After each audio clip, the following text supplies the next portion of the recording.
of when Lucy was very small. I know, I told her that I was going to tell the story, so we're good. But when Lucy was tiny, she did the most adorable thing ever. She would get within inches of your face. And she would just, it was the cutest thing. Even as a baby, she would just get right up in your face with this big smile and just stare into your eyes. I'm like, I'm falling in love more with this girl every day. It was so absolutely cute. And then she would also do it with books, where every time we would sit down and read a book, she would get right in front of the book so that you couldn't actually see I can't see now, but for a very different reason. But then, she was right in front of the book, and it took us a little bit. I was slow to realize Lucy needed glasses. And we realized at a very early age that Lucy needed to have some help. She needed lenses in order to see properly. And it's so funny because, again, what seems like, it's cute. It is cute still. But the reality of it is that she needs glasses. And what's interesting is we have seen Matthew start to build this system up of people that don't see Jesus in the proper lens. Right? We see the rich young ruler, and he does not fully comprehend what Jesus is about, because he goes up to Jesus, he's like, hey, I checked off all of the things, I did everything right. And Jesus goes, okay, cool, go sell everything you have and follow me. And the guy's like, oh, I kind of have a lot of stuff. And Jesus is like, yeah, you might be missing something there. Right? And then we see this pattern of people that come to Jesus. And then I love that we get to see the sons of Zebedee, James and John. Their mom comes up to Jesus and she's like, hey, Jesus, since you're going to be king really soon, could you set up my sons to be ruling it? Can they share your glory and sit up on stage with you? Can they do that? And Jesus goes, I don't think you know what you're asking. See, their lens was off. And the beautiful thing is that God wants to give us a lens that sees him clearly. He wants to give us a lens that we get to see firsthand his work in our lives and how he is maneuvering. And I'm slow. And I think a lot of us in this room might be a little bit slow to be able to put on the glasses to see. But really, it's this desperate dependence of God, give me eyes to see you for who you are. May I not see through a filter and obscure you in any way, that I might be able to see you clearly. That we'd ask God to give us lenses to see him well. And so here's what ends up happening, is Jesus comes up. This is what he says to her. This is actually the sons of Zebedee. This is Mama Zebedee. She said to him, say that these two sons of mine are to sit, one at your right hand and one at your left in your kingdom. And another time that Jesus said, and stopping, Jesus called them and said, what do you want me to do for you? I just want you to pause for a second. If the God of the universe came up to you and asked you, what do you want?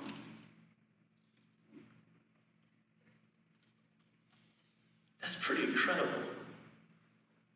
Jesus, God with skin, comes up to people and he says, hey, what is it that you want? And the best part is he's not offended by our responses. He's trying to give us accurate glasses to see him clearly, but the reality is when we have it obscured, he's not offended by us. He desires us to desperately yearn for him and for him alone. So when he says to her, what do you want? She says to him, hey, I want my kids to sit right next to you. Here today we get to see again, Jesus asks that question of two desperate men. Two men that literally cannot see. And Jesus asks them, what do you want me to do for you? See, God is asking, he has really good plans for us. And his plans are better than our plans. His best is best. Right? I don't know what the timeline is of whether or not we're going to be here or not. It really doesn't matter because God is in control. He's got us. And so we got this. We get to wait on him and see how he shows off. Who knows what God has for us? But today, as we get to see this picture of where we're going, we're actually transitioning today kind of from the kingdom. As we go verse by verse through Matthew, we're all the way to Matthew 20, and we're leading up to the crucifixion at Easter, which is kind of awesome for us. And so we see this kingdom formation on the road to Jerusalem. He's training his disciples. He's training us to understand what the kingdom of heaven and how it flips everything upside down. See, we see this approach of Jesus as he's approaching Jerusalem. He knows exactly what he's doing. His kingdom is advancing, and he's going to the capital. And everyone around him is looking through the lens of like, oh, it's go time. We're going to overthrow the Romans. This is going to be great. We're going to be ruling. It's going to be... No, I'm not going to make an impression. I almost did, but I didn't. So it's fine. Jesus is training his disciples to understand his kingdom is upside down. From that time, Jesus began to show his disciples that he must go to Jerusalem and suffer many things from the elders and the chief priests and the scribes, and be killed and be raised on the third day. And this is the third time Jesus has said it last week. And the disciples are still a little slow to get it. So there's hope for me. If you see the book of Matthew, this structure. Ben, you're going to like this, right? You're going to like this, right? So here's what we get to see is Matthew really was, as he was inspired by God to write this book, he was intentional with how God orchestrated all of this conversation. And you see the prologue at the very beginning, and we're not going to go there, but then we have a story and a sermon and a story and a sermon, and that's the rhythm. And so this is what we get to see. We get to see his kingdom get to be established by him and now advancing. What is his kingdom? It's just the place where his rule and reign happens, where his will is accomplished. So we see the introduction to the king. And then he talks about, through the Sermon on the Mount, this kingdom living. In fact, the beginning, the basis of all of it, the Beatitudes, this idea that's going, man, blessed are the poor in spirit.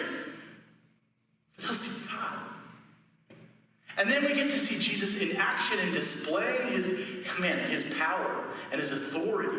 And he gets to explain to us why. Why does he display his power and authority? So that we would know he is who he says he is, right? And so we see the king sending, and then we see this rhythm of the kingdom in action, and then the kingdom revealing the hidden kingdom. Now we've been going through this kingdom clarity. He's saying, this is what it looks like. That's through the end. But here's where we land today, in Matthew chapter 20. As they went out of Jericho, a great crowd followed him. And behold, there were two blind men sitting by the roadside. When they heard that Jesus was passing by, they cried out, "Lord, have mercy on us, Son of David." The crowd rebuked them, telling them to be silent. But they cried out all the more, "Lord, have mercy on us, Son of David." And stopping, Jesus called them and said, this cool phrase, "What do you want me to do for you?" They said, "Lord, let our eyes be opened." And Jesus, in pity, touched their eyes, and immediately they recovered their sight and followed him. See, the big idea today really is that Jesus is the Messiah. He is the one that was promised for 2,000 years prior to his arrival, who gives sight to the blind. The physical pain and problems we face are real, but the deeper pain for all of us is spiritual. We all struggle spiritually not seeing Jesus for who he is and following him. So this first part really is an invitation for all of us to see him for who he is, to put on the glasses that only he can give, that we might see him clearly. And the response to that is a desperate, dependent plea. God, we need you. We need help. We need you to intervene. God, I need your eyes. God, I need you to soften my heart. I need you to work in my life. And Jesus stops and engages, and the blind are given sight. Let's pray. Jesus, thank you. Thank you that you are faithful. That all our lives you have been faithful, Lord. You are the same yesterday, today, and forever. You never change. Jesus, thank you that you are compassionate with us to meet our needs where we are, or to meet us where we are, to care enough to go and rescue us, your lost sheep, and bring us to you. So Jesus, would you speak through me this morning, Lord? Would you reveal your word to us today? In your precious name, amen. So the first thing really is trying to put on the lenses that God would give each and every one of us. To see the King for who he is. See, as they went out of Jericho, a great crowd followed him. And behold, there were two blind men sitting on the roadside. And when they heard Jesus passing by, they cried out, "Lord, have mercy on us, Son of David." See, what I love this picture is, again, you go back to the Old Testament, you see Rahab. Rahab's who embraces God's people. She's hiding in the city. And she recognizes, man, the entire city of Jericho at that point is thinking, oh man, the Israelites are coming to overthrow us. But she's like, no. Their God is the one true God. I believe in him. We see this, oh man, it's a picture of what's to happen. Is to recognize, she recognizes the kingdom when no one else does. And see, now they see Herod's fortress and this massive palace. And Jesus is on his way to Jerusalem, to the capital city. And all of the people around him really don't understand how he's going to establish his kingdom. They're thinking, oh man, it's going to be a sweet theocracy. But God, Jesus has this awesome upside-down plan to enact. See, two blind men sitting on the roadside. At that time, these guys would have nothing to offer. I mean, they can't see. They can't engage in culture. They are literally on the outside of the city. And they're sitting by the roadside, and they heard that Jesus was passing by. And they're like, "Lord, have mercy on us, Son of David." They cried out in desperation. They were blind, and they said, "The Son of David." They who were blind recognized who Jesus was. The people before did not. The ones who could see didn't recognize what Jesus was up to. And yet here is these two blind guys at the side of the road recognizing, you're the Messiah. You're the God who has come to save. Have mercy on us. The outsiders see, the blind men see. Man, spiritually and physically, these guys get it. When the rich young ruler didn't. When James and John didn't. Man, these guys do. They have this desperate dependence of recognizing, God, you are my only option. I love that declaration. Lord, Son of David, have mercy on us. Because the reality is this. We come empty-handed to a God who is good and loving and compassionate. And he is the one who welcomes us. And he is our righteousness. The two blind men recognize they have absolutely nothing to bring. And here's the best part about it. Best worst. What happens when they start calling out to Jesus? The crowd shut up. Sorry. They rebuked him. Guys, this is the king. Do you not know who he is? This guy's about to overthrow Rome. You shut your mouth. They rebuked the guys. These guys are calling out in desperation for God. And then these guys that don't have the right lenses on are like, this is the king. You shut your mouth. What do they do with that? Do they stop? No, this is where we know these guys really did understand who they were calling out to. These guys had the lenses that God gives to see Jesus for who he is. And even though right now at this point they can't physically see, they know exactly who Jesus is. That he is the king, he is the Messiah, he is the Son and the sent one. He is the one who is to redeem all of humanity. They get it. And they're just like the children.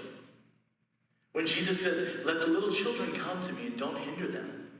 Because it's like this. Unless you receive me like little kids, Like, unless you understand that you are just desperate and dependent and you come bringing nothing to the table, like, this is the beauty of it. The foundation of it. The foundation of the Beatitudes of even saying, man, blessed are the poor in spirit. Those of us that know, man, I just need God. I need God to rescue me and to redeem me. Apart from him, I have no hope. In him, I have all hope. So these guys, when they are told to be silent, they cried out a little more. I just want you to picture that scene for a little bit. These desperate guys on the side of the road outside of Jericho just start screaming out for Jesus. Jesus, Lord, Son of David, have mercy on me. The crowd's like, shh, shh, shh, shh. And all the more they're like, Lord, have mercy on us, Son of David. That's the posture I really want my heart to have before God. To recognize me, God, I love you so much. I have nothing to offer. But here's my life. May it be for you. See, then the children that were brought to him, that he might lay his hands on them and pray, the disciples also rebuked those people that tried to bring kids to Jesus. And that's when Jesus responded and said, let the kids come to me. Don't hinder them. Because the kingdom of heaven belongs to people that receive me like these little kids. So we're desperate and dependent. Jesus, bring them to me. Keep skipping ahead here. Here's what I love. We get to see the king clearly. And we get to know that he is who he says he is. The rich young ruler really did think it was about his wealth. The workers in the vineyard really thought it was about perceived fairness. Jesus and James and John and their moms thought it was about status and glory. And the crowd really was about what Jesus can do for them, or where they think he's going. But blind men, they recognize that Jesus is the king. So the second thing we really do is just depend on his mercy. But we see this picture of Jesus. As he's on his way to Jerusalem, as he's on his way to the capital, what does he do? He stops. God's not too busy to deal with people. Jesus has a plan all along. He has a direction all along. But man, is he willing to work through all of these divine appointments that happen along the way?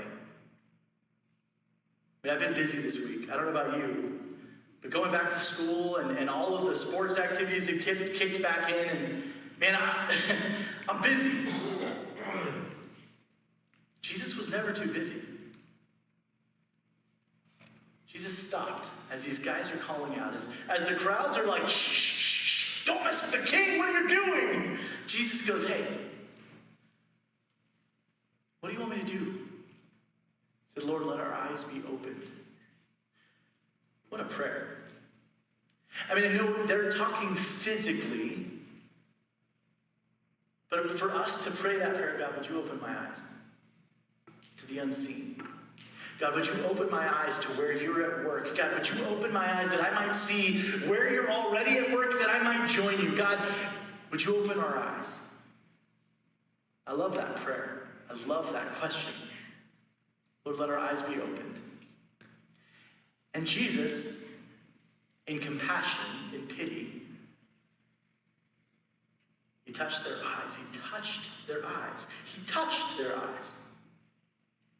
Jesus, who's holy and perfect and righteous. Up until that point, all they knew is that, man, the things that are unclean affect all things and make them unclean. Here, Jesus, who is perfectly clean, infects the unclean and makes it clean. He reverses it again. He goes, man, he touches them and he heals their eyes and he meets them compassionately, and immediately they recovered their sight. And what? Followed him. They're like, Jesus, I'm in. Where are we going? To Jerusalem. Great. What's happening in Jerusalem? I'm going to get killed. Oh, okay. I'm in. Full stop. Jesus stops. They weren't a nuisance. They're chosen and loved by God. And this God who sees us, he's the shepherd that's willing to leave the 99 and go get the one. That's the heart of God for you and for me. And as we've received that now, we get to save and mirror that heart for others that need to know that there's a God that doesn't give up, that rescues and redeems. They weren't interruptions, but treasured possessions. See, Jesus wants to get deeper to what we really need. See, so often, our answers to the question, what would you ask Jesus for if he asked you, what do you want me to do for you? Would you take a second, just what's been going on this week that you're like, Jesus, if Jesus came up to you and said, hey, what is it that you want me to do? What would you say? Because the question, our answers actually reveal our heart in them. Our answers reveal our lens that we're looking through. I mean, is the answer, hey, Jesus, would you just make my life easier? How many of you heard that? Not just me? I don't know. Sometimes I think I want that. Or maybe it's just make me successful. Make me successful, Jesus. Or maybe it's, would you fix this relationship? And my heart's breaking because I just feel this discord and disconnect. Like, is that your prayer?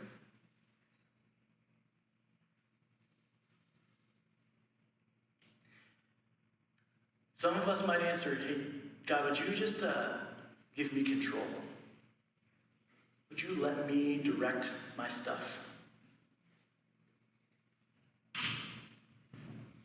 The prayer of these two men was simply this: just give us eyes to see you. Just give us eyes to see you. Let us see you in your kingdom and your reign. May we see you at work. The posture of the blind man really is just saying, Jesus, I need you. And the posture and the invitation for each and every one of us is not to come to God and say, hey, look what all I do for you. But simply, God, what you've done for me, I need you. I need you to turn my heart of stone into a heart of flesh. Lord, I need you to help me to trust you more, to trust that your better is better even when I don't understand, to trust, God, that when there's a gap in your life and you're saying, God, I need you to work, there's this invitation he says for us to just go, God, I need you. I need you to transform me from the inside out, that I would want you more than anyone or anything else. See, Jesus knows exactly how to get to what we really need.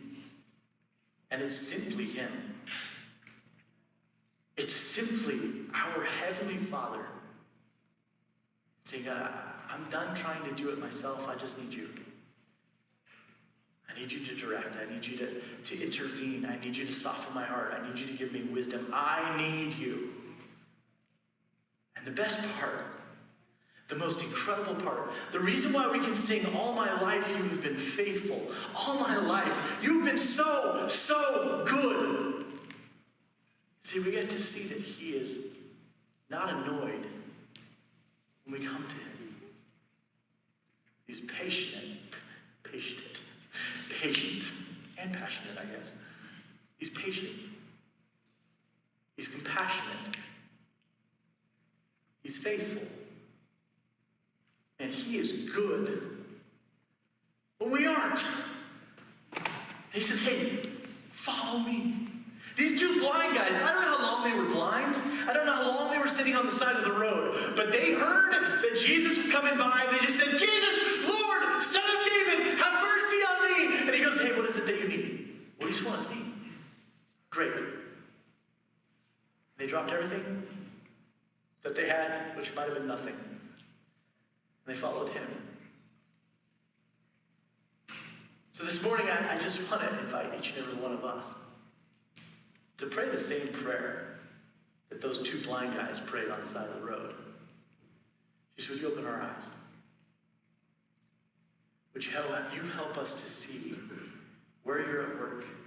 God, would you help us to trust you more and sooner and faster? That, man, when hard times come, like what James says when he says, consider it pure joy when you face trials of many kinds, because the testing of your faith develops perseverance, that I might go, oh God, you're giving me a trial. Yes.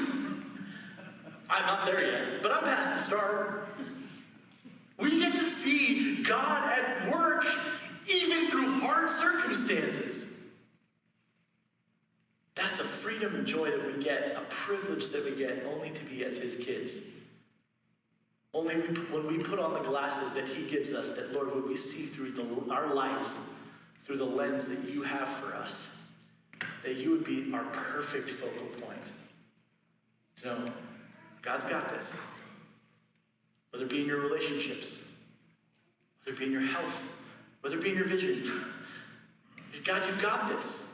That doesn't mean he's going to fix it all. It does mean that he's going to meet us in the process, and that we might have a greater understanding of his faithfulness and how he is, that we would say, God, I love you. Thank you. We need you. He meets us in our moment of need. He calls us to this relationship that's eternal with him. Jesus stops, and they follow. The implications of this really sit this way for us. Faith really is this seeing. It's trusting. It's knowing, God, I don't know what you're doing, but I know you're doing something.